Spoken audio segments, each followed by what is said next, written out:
ஈஸியாக ஒரு evening snacks எப்படி பண்ணலான்னு பார்த்துடலாமா? ஒன்றும் இல்லைங்க, அதுக்கு பிரெட் ஆர் பன் இருந்தாலே போதும். அது ஒரு பல்ஸை விட்டு வச்சுக்கோங்க.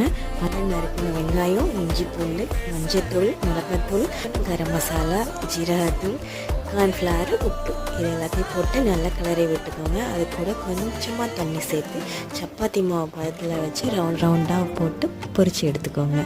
அப்படியே இன்னொரு பக்கம் பொடியாக நறுக்கின வெங்காயம், பூண்டு, தக்காளி, பச்சை மிளகாய் எல்லாமே போட்டு வதக்கிட்டு கொஞ்சமாக மிளகாத்தூள், டொமேட்டோ சாஸ், சோயா சாஸ் ரெண்டுமே போட்டு நல்லா வதக்கிக்கோங்க. அது கூட கொஞ்சம் உப்பு சேர்த்துக்கோங்க. பொரித்து வச்சுருக்கோங்க, அதை அப்படியே உள்ளே இறக்கி விடுங்க. அது கூட கான்மாவை தண்ணியில் கரைச்சி மிக்ஸ் பண்ணிங்கன்னா அவ்வளோதாங்க, நம்மளோட பிரெட் மஞ்சூரியன் ரெடி ஆகிடுச்சி.